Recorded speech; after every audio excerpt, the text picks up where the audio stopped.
Good morning to all. I'm S.K. Srivastava from the best English classes, and I think all of you are keeping well.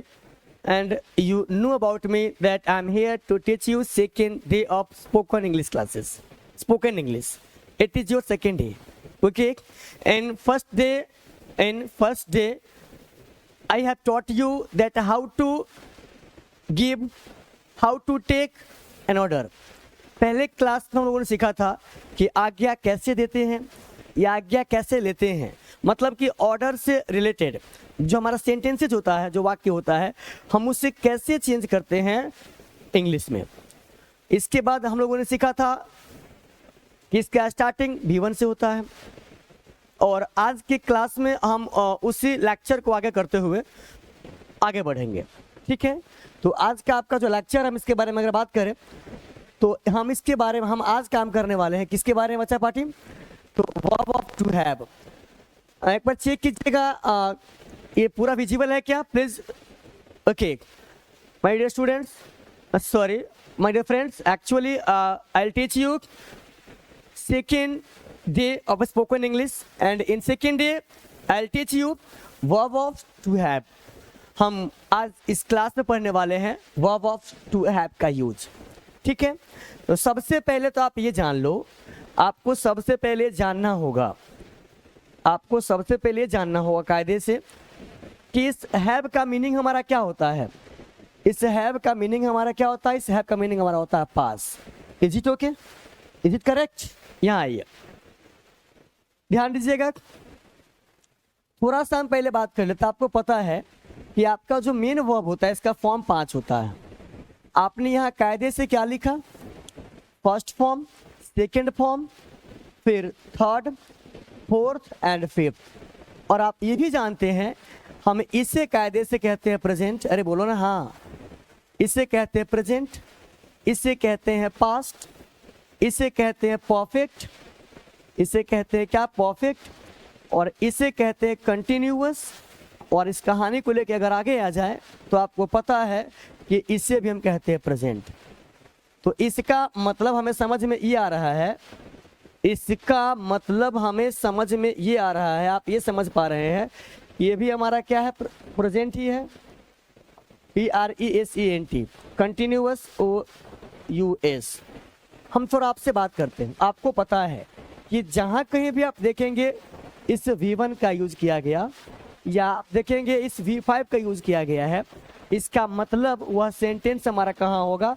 Present में होगा। अरे बोलो ना हाँ। आई think all of you know about the form of verbs. आप verb के form के बारे में जानते हैं, और आप ये भी जानते हैं कि वर्ब के किस फॉर्म को हम किस नाम से जानते हैं। Is it okay? Now listen very carefully that what I gonna teach you. तो देखिए हमारा कहानी क्या है। तो हम सबसे पहले काम करने वाले हैं, ये रहा हमारा V1 और इसे आपने कहा V5। रियल में अगर हम बात करें तो हम इसे V1 या V5 नहीं कहते हैं। अगर आप इसे कहेंगे V1 या V5 तो आपको इसे कहना होगा X1, इसे कहना होगा आपको X2। इसका मतलब हमें समझ में आता है कि हम इसे कहते हैं वर्ब का फर्स्ट फॉर्म, इसे कहते हैं फिफ्थ फॉर्म। अरेसियानो, तो आपने इसका इस्तेमाल किया, इसका मतलब क्या है कि ये दिया गया जो हमारा सेंटेंस वो कहाँ है? प्रेजेंट में है। तो जाहिर सी बात है इसका मीनिंग क्या निकलेगा? है। ठीक है, अब यहाँ आपने क्या देखा? पास्ट। क्या देखा आपने? V2 को आप कायदे से क्या कहते हैं? पास्ट कहते हैं। आपको पता है, आप इस बात को पढ़ के आए हैं।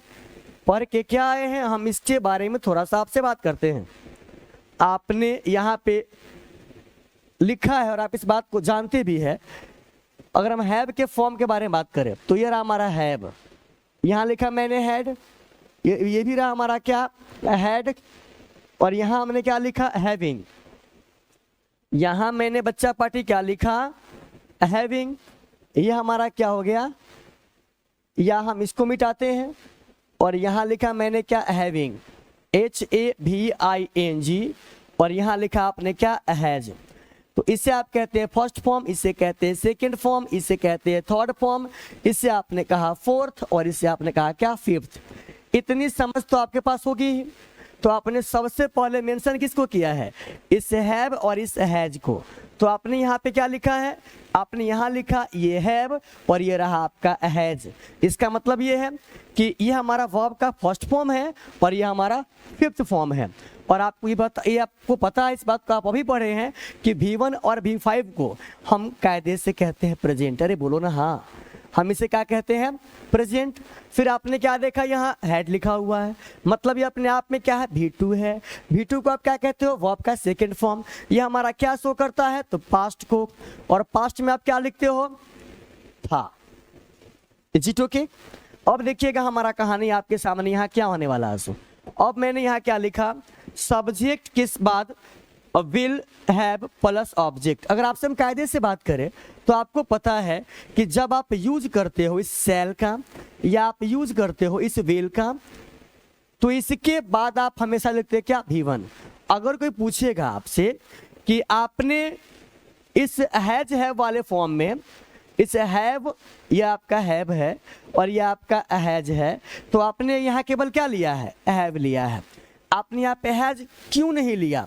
इसके पीछे क्या रीजन है? तो आपको तो पता है कि जो आपका सेल या जो आपका विल है ये अपने आप में क्या है? मॉडल्स है। और ये अपने बाद क्या लेता है? वो आपका फर्स्ट फॉर्म। तो आपका जो ये हैव है वह क्या है? वो आपका फर्स्ट फॉर्म है। और जो आपका हैज है ये क्या है? पांचवा रूप है। इसीलिए आप यहाँ पर इसका इस्तेमाल क्या करेंगे? नहीं करेंगे। आप यूज किसका करेंगे? तो आप यूज करने वाले हैं सिर्फ और सिर्फ इस हैव का, जो अपने आप में क्या है? वो आपका फर्स्ट फॉर्म है। ये मीनिंग क्या देगा आपको? फ्यूचर का, आगे की। इतनी समझ तो आपके पास होगी ही। I think all of you know about this contents. इन कंटेंट के बारे में जो आपका टॉपिक है, जो मैंने आपको समझाने की कोशिश किया है, इसके बारे में आप पहले से जानते हैं। अगर नहीं जानते हैं तो आप इस बात के बारे में जान गए। अब आप मिल करके हम लोग आपस में मिलते हैं और कोशिश करते हैं बनाने का क्या? इसका यूज करते हैं और हम कोशिश करते हैं इसके मदद से कि अगर हम हैज और हैव का यूज करके कैसे बोलेंगे। अरे बोलो ना हाँ। Now we will use this structure and we will try to make sentences and how you will use this structure while talking to someone in English. Is it okay? Listen. एक बात आप और जान जाओ, आपको ये जो हैव है ये वर्ब का फर्स्ट फॉर्म है। ये नेचर में बाबूजी कैसा होता है? प्लूरल। और अगर हम आगे बात करें तो यहाँ आपने क्या लिखा? हैज। ये कौन सा फॉर्म है? V5 है। ये नेचर में कैसा होता है? सिंगुलर। इसका मतलब हमें समझ में आया कि when the nature of given subject is a plural then we have to use V1. That means we have to use have. And if the nature of given subject is a singular then we have to use has. Is it okay? और आप एक बात अब और समझ जाओ, इस दुनिया में जितना भी वर्ब है, चाहे किसी भी वर्ब के बारे में आप काहे नहीं बोलते हो, अगर उसके लास्ट में एस है या उसके लास्ट में ईएस है तो आप ये समझ जाओ कि वो अपने आप में V5 होगा। और अगर V5 होगा इसका मतलब होगा वह कैसा होगा? सिंगुलर। और अगर होगा सिंगुलर तो वह अपने साथ सब्जेक्ट कैसा लेगा? तो अपने साथ जो सब्जेक्ट लेगा उसका नेचर भी कैसा होगा? सिंगुलर। आई बात समझ में? केवल एक वर्ब को छोड़ करके जिसका नाम है वॉज। अरे बोलो ना हाँ। और उस वॉज के लास्ट में क्या है? एस है। ये भी अपने आप में क्या है? सिंगुलर ही है, लेकिन ये वर्ब का सेकंड फॉर्म है, ये वर्ब का पांचवा रूप नहीं है। आई बात समझ में? ऐसा मेरा मानना है। कितनी समझ तो आपके पास होगी ही। और इसमें ये कोई बड़ी बात नहीं है, अगर आप चाहे तो इसका स्क्रीनशॉट भी ले सकते हैं। और इसमें जानना क्या है भाई साहब? हमारा हैव क्या है? अब आपका फर्स्ट फॉर्म है। हैज क्या है? ये फिफ्थ फॉर्म है, पांचवा रूप है। ये कब आएगा? जब आपका सब्जेक्ट कैसा होगा? प्लूरल, मतलब मोर देन वन, एक्सेप्ट आई को छोड़ करके। और अगर हम आपसे आगे बात करें तो ये जो आपका हैज है वह कब आएगा? तो जब आपका सब्जेक्ट होगा सिंगुलर। अब इस महफिल को आगे बढ़ाते हुए एक छोटा सा बात आप और जान जाओ। My dear friends, actually you know about the second form of verb. आपको इतनी समझ तो है ही कि जो आपका हेड है इसे आप कायदे से क्या कहते हो, वर्ब का सेकंड फॉर्म, और ये अपने आप में क्या होता है, चार्जलेस। चार्जलेस इसका मतलब यह हुआ कि वर्ब के सेकंड फॉर्म का यूज आप किसी भी सब्जेक्ट के साथ कर सकते हैं, whether the nature of subject is singular या प्लूरल ऑल्सो। मतलब सब्जेक्ट का नेचर चाहे सिंगुलर हो या हो प्लूरल, कोई फर्क नहीं पड़ता है, इसीलिए इसे कहते हैं क्या, कॉम्बो। कॉम्बो का मतलब होता है ये वर्ब का ऐसा फॉर्म होता है जिसका यूज आप दोनों टाइप के सब्जेक्ट के साथ कर सकते हैं। आई बात समझ में? अब आप ये समझने वाले हैं, जैसे मैं एग्जांपल देना चाहूंगा आपको। मैं क्या बोलूं, अगर मैं आपको बोलूं कि मैं पटना गया तो आप क्या बोलेंगे, आई वेंट टू पटना। और अगर मैं आपको यहाँ पर ये बोलूं कि वह पटना गया तो आप क्या बोलेंगे, ही वेंट टू पटना। वे लोग पटना गया तो आप क्या बोलेंगे, THEY, they went to Patna. Ram और श्याम पटना गया तो आप क्या बोलेंगे, Ram and Shyam went to Patna. ये आपका वेंट क्या है, ये वो आपका सेकंड फॉर्म है।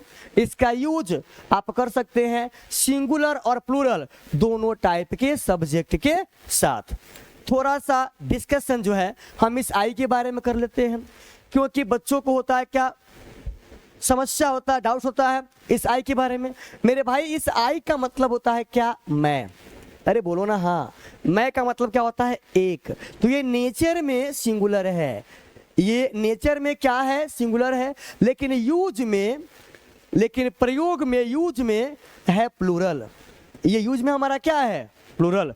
आई repeat once again, actually I want to talk about I. I is the pronoun of first person and it is singular in nature but it is plural in use. is it okay? यह nature में क्या होता है, singular, और use में कैसा होता है, प्लूरल। केवल सिर्फ और सिर्फ प्रेजेंट टेंस में, बाकी कहीं भी नहीं। जब यही आई यूज होता है पास्ट में तो इस आई के साथ हमारा ये वेयर नहीं आता है, ये वॉज आता है। आई बात समझ में? तो अब जो है हम सारे बच्चे मिलकर के, हम सारे दोस्त मिलकर के इस महफिल को लेके आगे आते हैं और कोशिश करते हैं इसका यूज करने का। I try to use the structures and I try to make sentences with the help of the structures.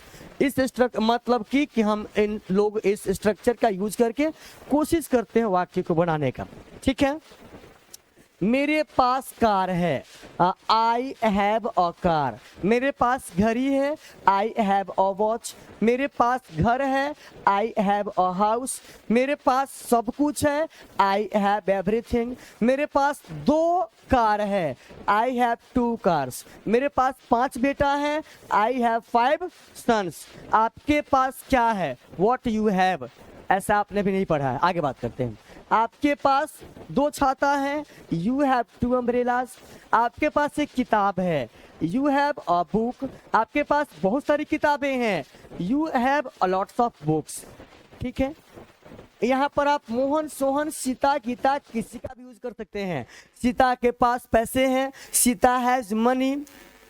कोई परेशानी की बात है क्या, मेरे पास पैसे नहीं है, आई हैव नो मनी। अब नेगेटिव के बारे में हम बाद में बात करेंगे। यहाँ आपने क्या लिखा, हैड का यूज करके आपने बनाने की कोशिश किया पास्ट में sentence. Here you are using this structure and you want to make the sentences which is used in past tense. मतलब इस स्ट्रक्चर का आप यूज करके आप पास्ट टेंस के वाक्य को बनाना चाह रहे हैं। हम आगे बात करते हैं। मेरे पास घड़ी थी, आई हैड अ वॉच। मेरे पास सब कुछ था, आई हैड एवरीथिंग। मेरे पास कुछ नहीं था, आई हैड नथिंग। मेरे पास मेरा भाई था, आई हैड माई ब्रदर। मेरे पास मेरे पिताजी थे, आई हैड माई फादर। आपके पास आपके भाई थे, यू हैड योर ब्रदर। आपके पास पैसे थे, यू हैड मनी। आपके पास कुछ नहीं था, you had nothing, you had. अब आप यहां पे आ जाओ, अगर मैं चाहूं इसका भी यूज करना तो आप कायदे से कर सकते हो। ये क्या शो करेगा, पास होने का। मेरे पास पैसा होगा, आई विल हैव मनी। मेरे पास किताब होगी, I will have a book, या आई विल हैव बुक्स।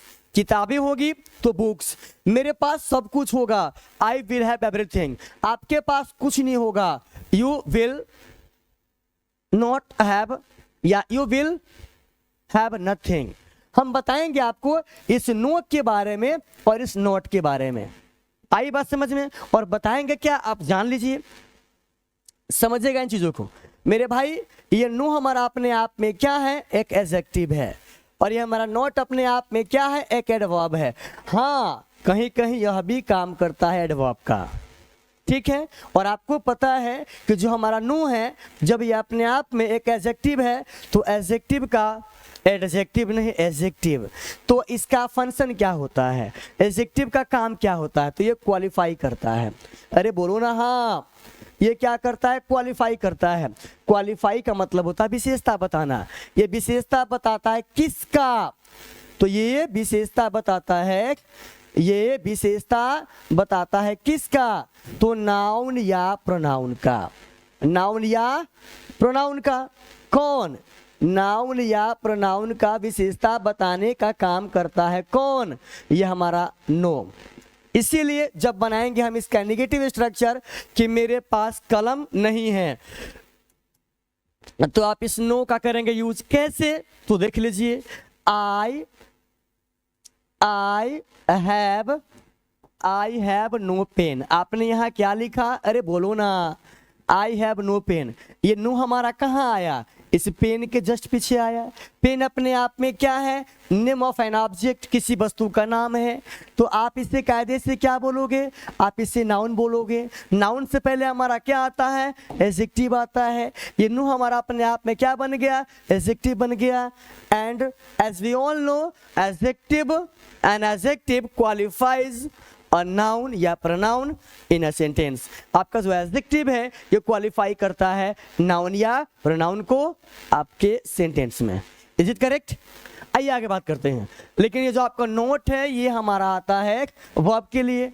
अगर मैं चाहूँ ऐसा बोलना कि मैं नहीं खाता हूँ, तो आप ऐसे नहीं लिख सकते हैं आई डू नो ईट, ऐसा गलत हो जाएगा।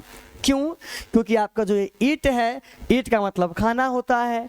खाना अपने आप में क्या है, ये अपने आप में काम है, तो काम को आप क्या कहोगे, वर्ब कहोगे। जो वर्ब को क्वालिफाई करता है आप उससे क्या कहते हैं, तो आप उसे एडवर्ब कहते हैं। अरे बोलो ना हाँ, जो वर्ब को क्वालिफाई करता है आप उससे क्या कहते हैं, एडवर्ब कहते हैं। लेकिन ये हमारा नो क्या है, एडजेक्टिव है, तो ये हमारा यहाँ पे क्या होगा, नहीं आएगा। तो आप इसका सही फॉर्म क्या बनाओगे, आई डू नॉट ईट।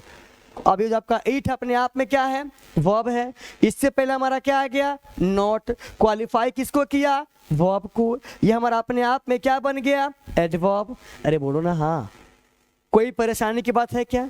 आपने कहा नो सर। अगर नहीं है तो अब इस महफिल को हम आगे लेके आते हैं और एक छोटा सा बात करेंगे आपके साथ,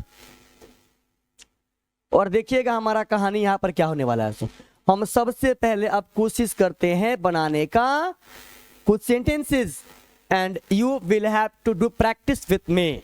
Without doing practice you can't improve your communication skill, and all of you know about the importance of communication skill in today's world. In today's world, if you don't know how to communicate in English, then you can't get many good things. Am I right? और अभी के ज़माने में अगर आपको English नहीं आता है तो हमें लगता है कि बहुत सारी चीज़ों से आप पीछे रह जाएंगे। So that you have to learn gradually, you have to improve your communication skill. Now let's start the topic. मेरे पास कलम है, I have a pen. मेरे पास कार है, I have a car. उसके पास एक कार है, she has a car. आपके पास mobile है, you have a mobile. हम लोगों के पास पैसा है, वी हैव मनी। हम लोगों के पास एक लैपटॉप है, वी हैव अ लैपटॉप। उसके पास बोतल है तो ही हैज अ बोतल। ठीक है, अब देखो कि आपका कहानी यहाँ पर क्या कहता है। आप यहाँ पे आ जाओ, हम यहाँ पे वही बात लिखे हैं, यहाँ पे हमारा जस्ट सेम चीज है। उसके पास आपका मोबाइल है, ही हैज योर मोबाइल। मेरे पास दो हाथ है, I have two hands.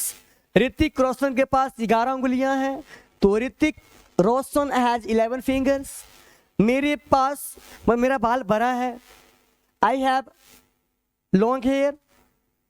उसे कैंसर है, ही हैज कैंसर।